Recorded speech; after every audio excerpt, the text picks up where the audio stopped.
usage is sticky. So at the beginning days, people were asking to write a poem and generate a funny image, and because we were using our assistant uses all of the models out there, it could do all these different things. And we thought maybe as some people sort of discover, well, it's fine. It's funny.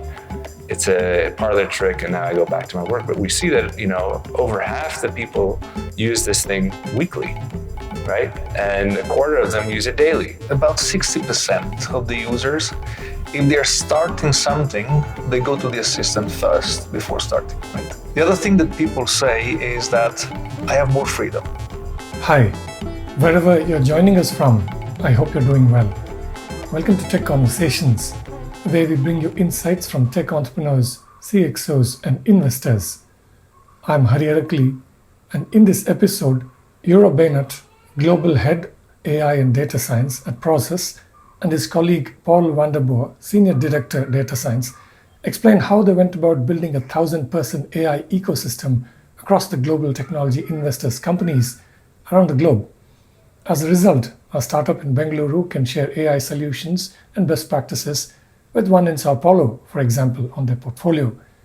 Euro and Paul also talk about Prosus's internal AI efforts, what they learned when an AI assistant they developed and introduced in team environments resulted in user behavior that surprised them.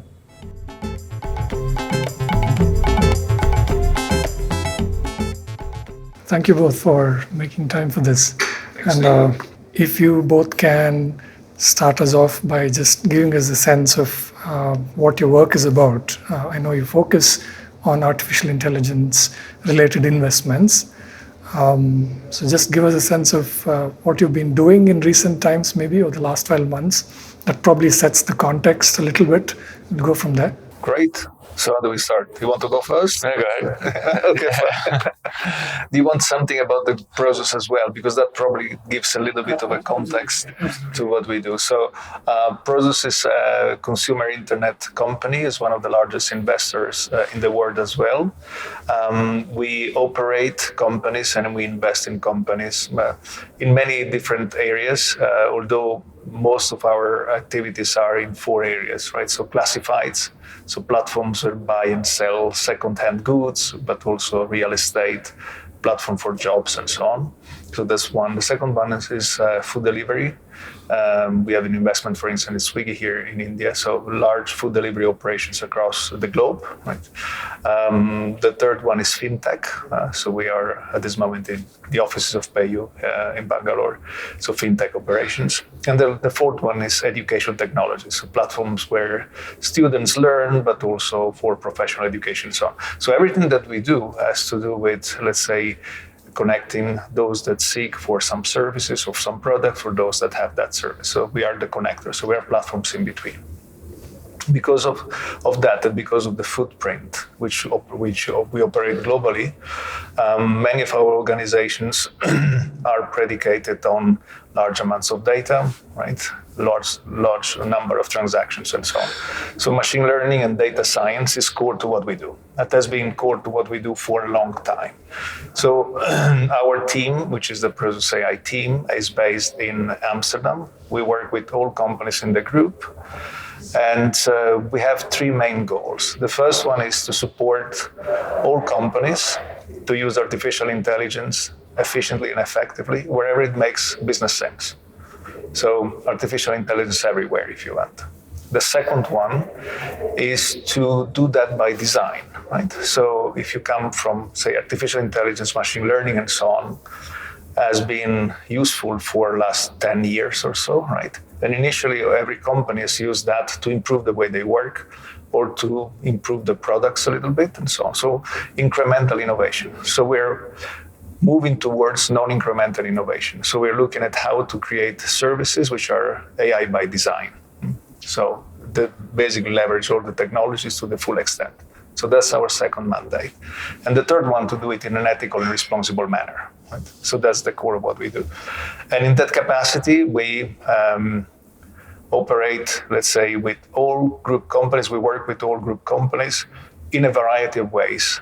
So we support them, for instance, structuring their artificial intelligence operation, or perhaps hiring the right talent, or developing models, or using the latest technologies and so on. So large spectrum. Maybe you want to comment on that. Yeah, so maybe to add to the introduction, my name is Paul. I work together with you in the Prosus AI team. It's great to be back in India. As I was saying, very fun. So it's great to be here. And I think to come back to what we do as a team, I would say it's roughly 4 areas. So one is we're a small team, right? It's a small team of very experienced AI professionals. We've been working on this stuff for a long time. And our focus areas are, 1, high impact projects across the group. So areas where we believe machine learning and increasingly generative AI can make a big difference in the business operations of the segments that you just described.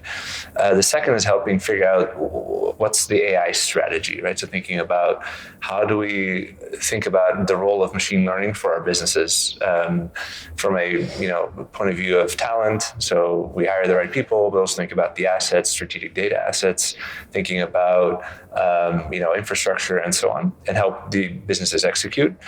A third category is helping build tools that are can be useful in any machine learning AI products or processes that can be used across the group to accelerate deployment of AI use cases. And the fourth area we increasingly spend time is, because we of course are an investor, how should we think about AI investments, looking at potential investee opportunities that have some machine learning, AI, or data component, and help evaluate the potential interest in those. How long ago would you say you started with your first genuine AI company investment? At Prosus? We started this team, so this operation at Prosus about 6 years ago, it's 2018. Right? So that's where the group has decided to invest significantly in artificial intelligence. It's about the same time that we started making the first investments in AI companies, initially in smaller operations, early stage, and so on. And I think it's still the case, but that's more the external investments, right? So the startup and so on. We invested a lot in our companies. So companies in our group, because that has been really the focus in the last few years. So just to give you an idea, so at this moment, so by the way we organize is a sort of federation. When it comes to artificial intelligence, we work with all companies in the group, and we try to get, let's say, the best knowledge and the best expertise of a company in Brazil shared with a company in India shared with a company in the US, and so on. So we act as a sort of, let's say, hub, right? And we make sure that this, let's say, all this knowledge circulates across the group. So at this moment, there's close to 1,000 professionals that work across the entire ecosystem of Prosus. And that number was much smaller a few years back. So many of the investment that we have made in artificial intelligence have been made to create the conditions for the companies in our group to thrive. So it is inwards oriented, if you want, but that means growing the team, acquiring the tools, acquiring talents, and so on for our own companies, including the companies in India. Do you recall anything in particular around the time that you started? What were you seeing in the world of technology that gave you a sense of urgency, or that this is the time that we need to start looking at AI? So in 2018, well, in fact, I guess the same for you, Paul, but for me, we have been in this domain for way longer than it was, let's say, a mainstream domain, right? So we have seen this changing gradually for some time, and the last few years it has accelerated. I think the time when we saw the first acceleration was 2011, 2012, right? So that's where, in fact, neural networks became viable, and then companies started investing in deep learning significantly. That was still very close to research and development, so the industrial applications were limited, were hard, right? It was still not a discipline, if you want. We saw that changing over the years. Around 2016, 17, 18, it is when tools were mature enough to start deploying at scale. That's where we started investing significantly. So that's about that time. So I think that was the first transition. This is, let's say, the period of time, 2018, 19, 17, that round, where, knowledge about how to do machine learning at scale was there. The cloud tools were available. people knew how to train neural networks and deep learning. And the companies, in particular in our group, were sufficiently mature to have, let's say, the engineering teams to leverage these things and jump on it and grow, right? So that's one transition. We see another transition then, of course, with language in the last couple of years to 3 years. But maybe you want to talk about that later. Sure. Yeah, I mean, definitely do want to ask you about generative AI and what kind of companies you're spotting. Can you give us a few examples of startups in which you have already invested in? I think that will sort of give us a good illustration of what you've been doing. We can mention Cordy.ai, for example, is a healthcare company that what they essentially do is they assist healthcare practitioners to use AI in various parts of their workflows. So, for example, codifying notes from a particular interview with a patient, say which codes for insurance purposes they fall into, or suggesting next questions for people that are working in emergency like 911 centers. That's Cordy.ai. That's one example. Where is this company based? They're based in the US. Okay. Second one is Martian. It's an early stage company, but they basically build a model router. So as you know, there's thousands of LLMs and generative AI models out there. One of the challenges that we see as we build our own applications, but many others are seeing out there, is which model you use for which question.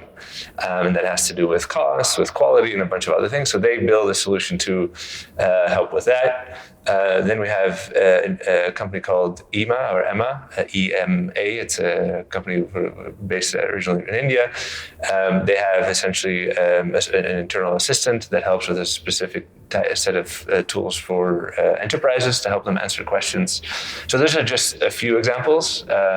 I'm not sure if that's what you're looking for, but if I can just add a couple of things there. So if you look at, let's say, the investment spectrum, right? So some of these companies are really early stage, right? So they just started, maybe a few people that have a great idea, and then we support them at that level. Then you have companies that are already at the point where there is a product market fit, and we help them grow, and others where their latest stage, and then we invest for the growth and so on. So sometimes our role is to help our ventures teams make the selection. Right? So we collaborate together with them. We review the companies. We find out if their company has an edge, if there's something which is unique that gives them, let's say, a chance of succeeding. So we bring in knowledge to the investment process, right? And that knowledge is very important, because then we are the right counterparts for the startups, the companies we want to invest in, to have the conversation on a very deep technical level, in addition, of course, to the conversation at the financial level, right? So this is one of our roles. Once the companies are in the group, we help them in various ways, right? In the sense that we engage all the companies that are part of the network, so the family, if you want, in knowledge sharing sessions. Once per year, we group everybody, all the data scientists in all the companies in the group, to share all the practices, all the work they've done, all the best practices, and so on. So even if a company has this very small team, because frequently startups are, a very tiny team for data scientists and so on, they can count on a much larger, let's say, network of professionals across the group for knowledge.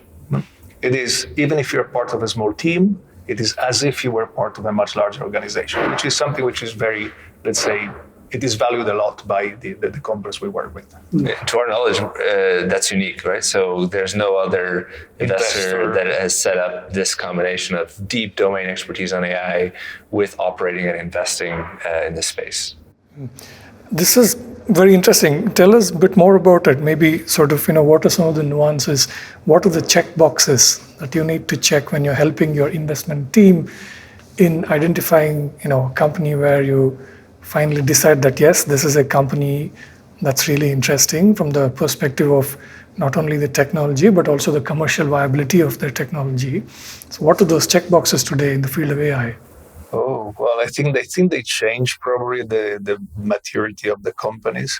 Let's say later on in their journey, we probably look at the market fit, the capability of this company become large. For instance, a company that we like a lot is BandLab from Singapore, right? Singapore. They are a company that helps creators create music. So they are in the music sector, and they do many things. One of the things that we like is they use artificial intelligence as a tool for creation. Right? It helps musicians or everybody that likes music to start off their compositions and so on. Now this company is already successful, it's large, it's global, and so on. So at that point, our interest there is, of course, is the technology, but also there's commercial success. Very early stage when we're talking about the initial steps, right? So when you have maybe two scientists that come out of university with a great idea and they think they commercialize, what we look is the idea sound? If you look at, let's say, we think we understand how generative AI is going to develop in the next few years, or AI is going to develop in the next few years. How is the idea of these entrepreneurs fit with this pattern, right? Are they one step behind the trends or one step ahead of the trends, right? If we believe they are one step ahead of the trends, we're interested.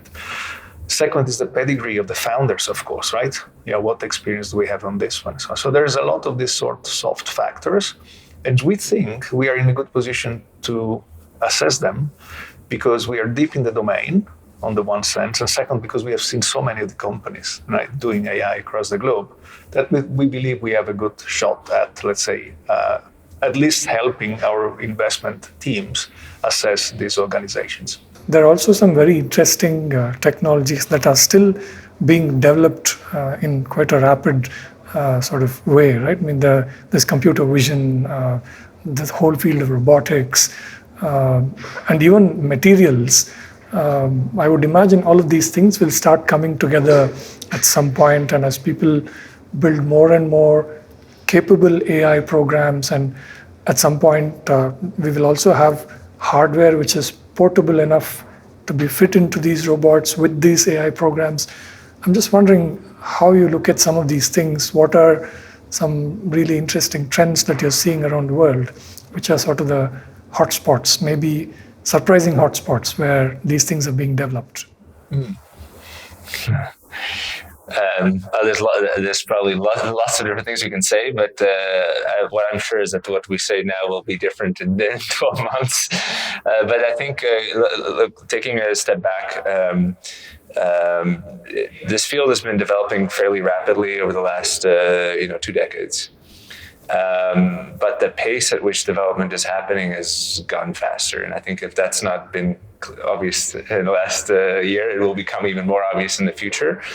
And so it's fairly hard to predict where we'll end up. But there's a few things we're seeing emerge now that are certainly going to have a big impact. So one of them is the shift from these what we usually used to call traditional models to generative AI, which is sort of the big foundational models that everybody now is starting to get familiar with, and using those foundational models to not just generate text and code and so on, but be able to take actions and interactions.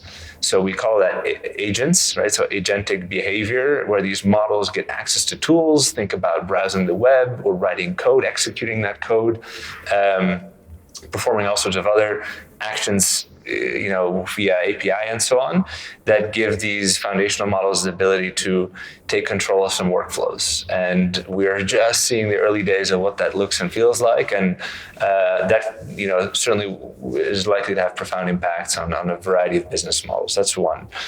The second one is basically the shift of these foundational models, not just to focus on text, which is where we've started most of this work, because that's where large public data sets are available, but shifting to other modalities. Of course, image and video are two that we've seen recently being used a lot, but there's a lot of different other, what we would say, modalities, types of data that these models and the architecture of these models could learn from. Think of protein structures, for example. Now, those are not data sets for which we have large public data sets that we can train for, data types we can train for. But imagine we start predicting and generating new types of proteins, amino acid sequences that can help with drug discovery, just to give you one example. The same is true for all sorts of other data types which traditionally aren't a place for us to start. Writing code is now something we're seeing more of. And I think that's the second area where, as we take the same architecture, transformer-based models that underpin these foundational models to other types of data, they will take on, new types of tasks in new domains and industries that we haven't started thinking about, like robotics, like drug discovery, like, you name it. Those are two that I would imagine. Maybe there's others you're thinking of. Yeah, I'm thinking about, let's say, all these domains and some of the comments that our users give us when they use the AI assistant. So a couple of years back, we decided to release to everybody in the group an AI assistant, right? So it's a tool that everybody can use every day for their work. It's before ChatGPT, but in fact, it has similar characteristics. And we designed that for people to learn how to experiment with Gen AI, right? Some companies banned Gen AI. We did the opposite. So as much use as you can, because you need to learn how it works. And within privacy and security perspective, that's fine. So people use it. And then we have millions of interactions on the tool. And we interview the users about the use cases that they have. And there's many comments, of course, that we obtain from these interviews. One is really constant, and it is really common. Every user believes that they use 20% of what these tools can do, right? So they are convinced, and we are convinced, that the limitation is our ability to imagine the usage, right? Rather than the capabilities of these tools. So I think we are in this situation in which we don't have sufficient practice to look at these tools and use them in the full, let's say, spectrum of capabilities, and we recognize that, right? In the part that we don't see, most likely are all the use cases that Paul has mentioned. For instance, I'm absolutely convinced that education is going to be one of the areas where this is going to be most impactful, right? So the dream of every student has a personal tutor has been around for a long time, right? And then still now, but back in the ages, in any case, over time, that was a privilege that very few people could afford, right? So you can pay a personal tutor for your children. It's just very few people can do that, right? Personal tutor has a few characteristics that knows the domain, but also knows, let's say, the student, and can take the student from where they are to where they want to be. Now we are very close, essentially with all the ingredients of technology to make that viable through artificial intelligence, right? So you can basically lead everybody that wants to learn from where they are to where they want to be in the way they want to learn, keeping in mind their personal characteristics, the way they like to learn. Some people learn better through videos, other people look better with tests and so on. That it is possible, right? If you actually go down this path and make this available to, $2 or $1, so even for free, to every learning the word, that's a big thing, right? That will make a very big impact, right? So these are one of the things that we can see it's possible and so on, but it's not done yet, right? And the reason why it's not done, because we haven't really imagined yet all the way to do this. Right? When was it that you released your own AI assistant within Prosus? When we developed it.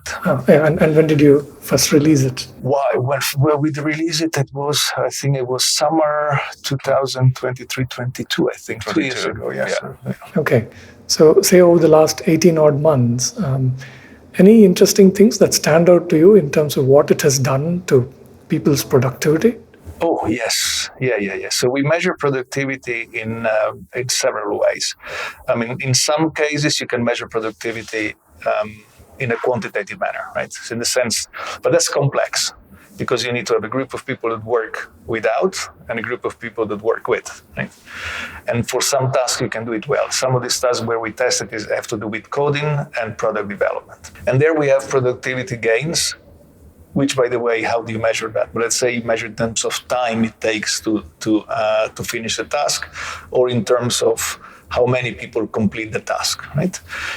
Well, the gains can be anything between 40%, 60%, that is a lot, significant, right?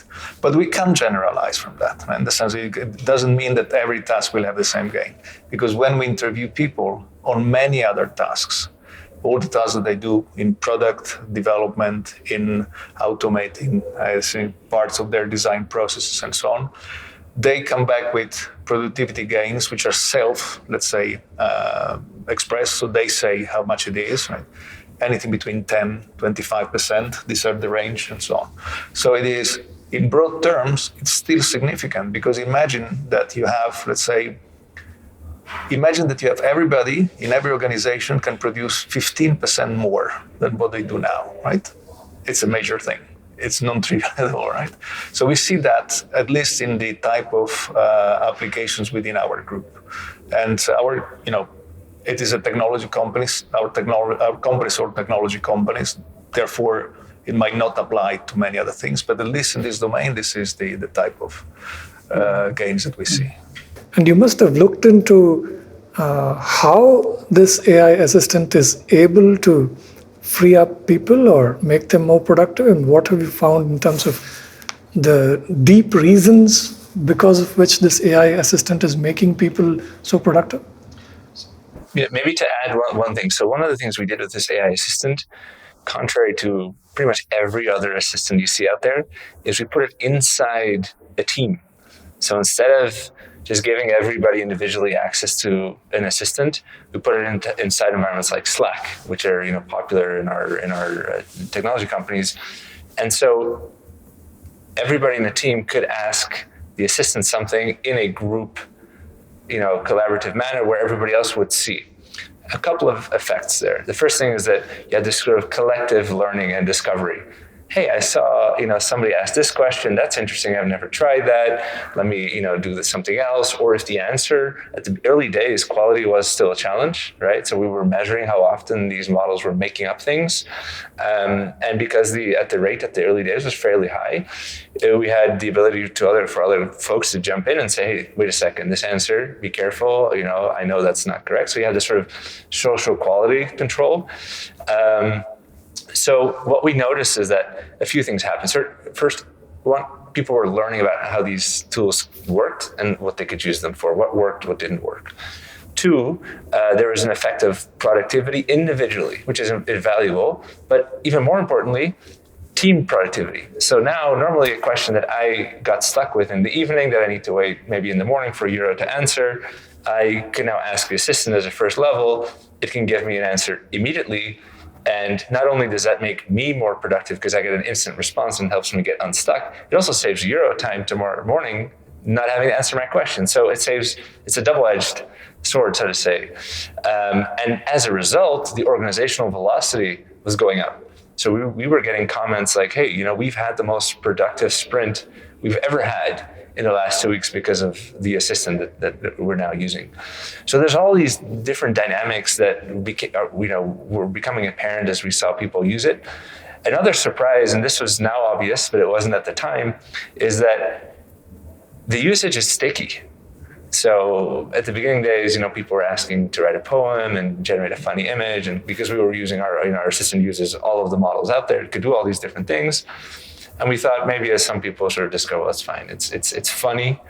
It's a parlor trick. And now I go back to my work. But we see that, over half the people use this thing weekly, right? And a quarter of them use it daily. And so, there's a lot of use cases where people come back and back and back, and then it becomes part of the way of a team's way of working. Yeah. And other things that we learned is that, everything that we learn is because we interview people, so we have continuous feedback from individuals and so on. So they say it's about 60% of the users, if they're starting something, they go to the assistant first before starting, right? I need to make a presentation. How would I structure it? I need to write this email. How would I do it? Right? Essentially, whenever there is something which is not, let's say, ingrained repetition type of behavior for which you just do it on your autopilot, you go to the assistant to start. So we didn't know. We didn't have any idea that was the case, and we saw that all the time. The other thing that people say is that I have more freedom. I can do more things without depending on others, right? So let's say that you are a developer, a product manager, and so on. You don't really know how something works, right? You would normally go to somebody else, right? Now you can do that now independently. The other thing that people say, I go beyond my let's say, circle of, let's say, my capabilities, outside of my, let's say, boundary of knowledge. For instance, I'm a designer and I'm designing a website, but I don't know how to code. But now I can ask the assistant, code me first this mock-up. right? So you don't need to go to let's say, a developer, say, let's create a mock-up. You can just do it yourself. So you gain freedom, right? And independence. So efficiency is one thing. And of course, you can measure it in some cases, and that's important because it has financial impact. But there are many other intangibles which emerge over time. And by the way, we didn't know that, right? So we had no particular reason to believe one or the others came up. There's one thing that we were absolutely convinced, is that after the first experiments with the users, the first time that we gave, let's say, companies access to large language models, early stage, so 2019, 20, the way that they were using it was completely different from what we expected. Not that we're wrong or we were wrong, it was different. So we came to the conclusion that we don't have any idea, right? So the only way that we can do is to give everybody the opportunity of discovering bottom up. And then we learn from that. Do not make assumptions about what is going to work, what it doesn't. So it was a sort of humility. It was the response of the first, let's say, users who said, well, we have to be careful what we assume here because probably we don't have a good idea. The only way to do is to make sure that collective experimentation, collective learning takes place. No, your idea of putting it in a team environment really caught my imagination because I was thinking, what might I be able to do if I put it in a newsroom? This is amazing. I mean, just, like you said, you've eliminated information disparity in a way, and everybody knows the same thing at the same time. It's a very sophisticated nuance that people may not immediately recognize, right? That how you use it also matters. Yeah. And by the way, a lot of these things, many of these things emerged, right? They were hard to predict, right? Yeah. They actually happen because then people get familiar, figure out things, and then, collectively, we are the best possible intelligence, right? Instead of one mandate in some use. I think that's super important. Yeah, really fascinating. What are you seeing in terms of where companies are, especially the external startups and ventures that you've invested in? I want to know more about where they are in terms of their maturity of AI adoption, as well as and if they're a company that is actually building AI as a commercial product, how does a company in Silicon Valley differ from one in Bangalore, for example? Actually, between Silicon Valley and Bangalore, maybe less than others, right? Yeah, so that's one of the things that I wanted to know, because very anecdotally, I'm running into startup founders who seem to be doing work more and more at the cutting edge of, science in Bangalore. I think that's probably fair to say that like this. There are a few places in, let's say, where there's concentration of, let's say, initiative, talent, but also capital and creativity, right? It's probably Bangalore is definitely, at least we are not from here, so we see it from, let's say, visitors, and we have the colleagues working here, but it's one of the most vibrant places that we are aware of, right? And then, of course, everybody knows what the Valley does and how they operate and so on. And a few years back, there was a big difference between the Valley and everybody else. Right?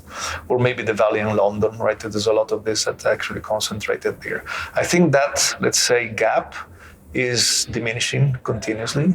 So there's no reason why, let's say, you can't have some of the best, let's say, ideas, innovation, but also the ability to execute on them here or in any other place in the world for that matter, right? So I think that barrier is sort of been eliminated. There's one thing that really remains is that some of the, especially in generative AI, right? So we have a small number of companies that create these very large models, right? So OpenAI and Anthropic and so on. For these, there's still a concentration of capital and concentration of talent, which is required. So for those, most of them, they're still, let's say, concentrated in the United States, maybe in China perhaps, but in any case, in a few places. What we can probably see, we'll probably see in the next, 1 year, 2 years, 3 years, and so on, even that barrier to be removed, right? And then open source models that become sufficiently good, sufficiently easy to train, and sufficiently available, then you can have large language models in local languages, for instance, wherever you need them, right? So that will remove another barrier, right? And then at that point, frankly, there's going to be very little difference anywhere in the world wherever you are. That is more a matter of the ecosystem, let's say the type of talent which can be aggregated in one place, the universities, the way of working, the rules, and all that, more than anything. So over the next, say, 12 months, what are your own priorities in terms of your AI investments, both internally within your AI group and the kinds of projects that you would like to encourage in your portfolio companies? Let me go first, and then I'm sure you have 20 things to add about that. Right? So our priorities do not really change in the sense that we are still, let's say, we want to make sure that every organization in the group uses AI wherever it makes business sense. They do it by design, such a way that you foster non-incremental innovation, so you do it right. There are a few things where we do spend a significant amount of time because we think that they're important. Let me pick two. The first one is non-incremental. We are really focusing on non-incremental innovations.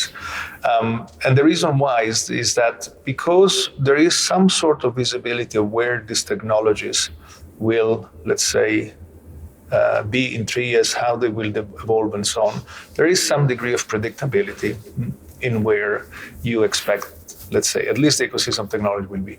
Therefore, you can sort of backcast to where you are now. You can see that there are alternatives to the way user interfaces work. There are alternatives to the way you shop. There are alternatives to the way you learn. So you need to fast forward those things, right? Because, if we believe that these trends are right, you believe that there's going to be competition in this direction in 3 years, you want to be there fast, right? So non-incremental innovation makes sure that organizations in the group spend more on this, spend more in terms of capital, talent, time, and so on. So this is, let's say, one of the things. And that's more an organizational, let's say, initiative. The second one, in terms of core technology, one of the areas where we work, and maybe you want to talk more about that one, is that we are convinced that, so what we have now, which are systems where you can ask a question, it gives you an answer, right? That's fine. You're going to have a system where you ask something and it does a task for you, right? So it's not only, let's say, Q&A, but it is do something for me. And do something for me is go out, browse the web, find this kind of thing, select this, and execute a payment or something. So this is what we call agents. Everybody's sort of interested in this one, but it's really hard to make them work well, right? It's really easy to showcase a demo, but to make them work well, it's really an engineering, let's say project. You need to solve a lot of hard technical problems. We really want to focus on those, make sure that we solve them in specific areas where it makes sense for us, because that is going to be an advantage. What's an example of a non-incremental innovation in AI? Oh, there's so many that we are already experimenting with and are imagining, right? Especially on this future of agents. Coming back to this education case, right? A personal tutor that knows, where you are in terms of your skill level, which grade you might be in, or what learning material you're using. The moment you come in with a question, it will give you a different answer than it gives me, because you have maybe used different books to learn a certain context, or maybe your skills are higher than mine. And so thinking about bringing that to life is if that, or when that actually will become available to learners, it is clear that will change the way we learn. I think the way we are seeing some of this assistance being used inside some of the product and tech teams inside our group is also showing us that the ways teams will operate will non-incrementally change, right? To your point, you've got pre these tools, you've got a fixed skill set within a team. And you've got a front-end developer and a back-end developer and a data scientist, or a product owner or a marketeer, and so on. And we go to each other for these things. And we look at the collective skills that we have in that team, they can be defined. Now, if you add an assistant to this team, our collective skill set gets amplified. And so for us, making sure that our companies and the group can use that is incredibly important because, like we said, organizational velocity goes up if you do that well. And, I think we're very well positioned to, basically capture the benefits of that organizational velocity. Our businesses are by nature technology businesses that we've invested in. They're growth businesses. They've been innovating for some time. And to your earlier question, whether they are in Bangalore, Meesho, and Swiggy, and PayU, and so on, or whether they're sitting in the valley, that's not where the difference is. The difference is that these technology companies we've invested in are lead adopters compared to many other companies in similar industries, because they're tech native, they're data native, they're at scale. And so for us to take that set of ingredients, add things like these assistants, but also bring new kinds of product innovations to life, we believe can make a very significant difference. And we also work on some, let's say, driving principles. So one of these, for instance, is the principle of, let's say, a tutor for every student. That's one of the long-term goals. Another one is that everybody should have the data that they need for making the decisions at any point in time independently, right? So what does it mean in practice? It means that you could access any database, all the information that you have access to in English, nothing in between. You don't need dashboards, you don't need, let's say, tools that need you. You need to ask a question about how much have I sold in this area 3 days ago at this time of the day. You just write it exactly in that way, and then you have the answer, right? It's not the way you work now, right? To make sure that, let's say, is doable, then you need tools in between, which are these agents, right? So we are developing these agents that do exactly that. And then if that is deployed at scale, it means that anyone that needs any piece of data to make any decision will always have it available independent of their technology jobs, right? You don't need technical skills to have access to data. That in itself is quite an important thing. So every organization that has an advantage with any other organization, right? So you don't have friction in terms of access to information. It's like having everybody around, let's say, the table you mentioned before on the same page. Now here, it's another form of that, right? Very nice. Anything that you both want to highlight? I mean, in the small context of this conversation that I didn't ask you about or just didn't know about? I think I want to highlight again this idea of collective discovery. We care so much about that, right? It's if we are serious about the fact that we are at the point, it's almost like before the internet had a browser, right? So there was, people really couldn't imagine what the internet's impact would be, right? So we are in a similar situation, probably even more fundamental one, we're in a similar situation. So imagining what is going to happen is really hard. And I think the best way for that to have a shot of being good at that is to have leverage collective, let's say, intelligence of everybody. So we're really serious about making sure that everybody has the best tools, that they can experiment as much as they can in a safe and protected way, because we believe that that is going to be a collective advantage and an organization advantage.